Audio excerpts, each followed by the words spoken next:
Itinanggi ng isang nurse ng National Kidney and Transplant Institute ang paratang na siya ang utak sa nabistong iligal na bentahan ng kidney. Paglilinaw naman ng pamunuan ng ospital, hindi siya head nurse kundi staff nurse. Nakatutok si John Consulta. Sa presscon kahapon sa NBI, binanggit na isang head nurse ng National Kidney and Transplant Institute o NKTI ang umano'y utak ng Kidney for Sale Syndicate na kanilang na-operate sa San Jose del Monte, Bulacan. Sa isang presscon ng NKTI kanina, kinumpirma nilang matagal ng empleyado ng NKTI ang naturang tao, pero nilinaw na hindi raw ito head nurse. Hindi po siya head nurse. Iko-correct lang po namin yon. Siya po ay staff nurse namin dito sa National Kidney and Transplant Institute. Siya po ay nagkatrabaho sa amin ng 23 years na. Sa investigasyon ng NKTI, pinatawag na raw nila ang inaakusahang empleyado para makuha ang panig nito. Tumawag kami ng meeting, yung executive committee, kasama siya. Tinawag namin siya para malaman sa kanya kung totoo ba yung bintang sa kanya. Ang sabi niya, hindi raw totoo. Pero kahapon, positibong kinilala ng mga na-arrest ng suspect ang empleyado ng NKTI na siyang nag-facilitate sa kanilang mismong operasyon bago sila isinama sa kanyang pag-recruit ng mga donor bato para sa kanilang kidney transplant. Nung tinakasan po si Sir ako nga po nagpo-proseso para dun sa pagbibigyan ko ng kidney ko. Oh. Kinuha ka niya na rin na empleyado. Kinausap po Pati niya ako ikaw, kasi empleyado. Marichu.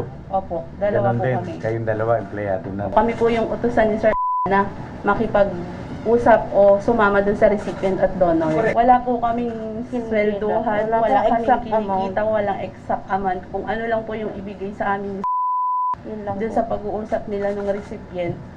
Kung may matira po na 20,000, yun po pinaghahatian po namin bilang suporta po dun sa pangkain po namin. Kayo po yung nagpapa-match ng mga dugo? Kasama po yung recipient, parang ano lang po, Assist lang po ang assist ginagawa ang mo. nangyari. Kasi yun po ang, kung ano po yung naranasan namin, yun lang din po yung sinasabi namin dun sa donor. Saan niyo ginagawa yung blood matching? Sa hospital, pwede pong sabihin ng hospital. Wag. Okay ba? Basta hospital. Quezon City lang po. Basta QC, opo, QC lang po. Lahat po, QC.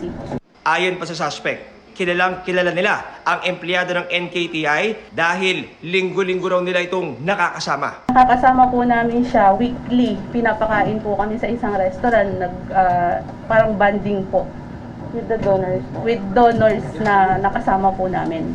Ipapasumpi na raw ng NBI ang 3 doktor na pinangalanan na dawit sa pag-opera ng mga nagbebenta ng bato.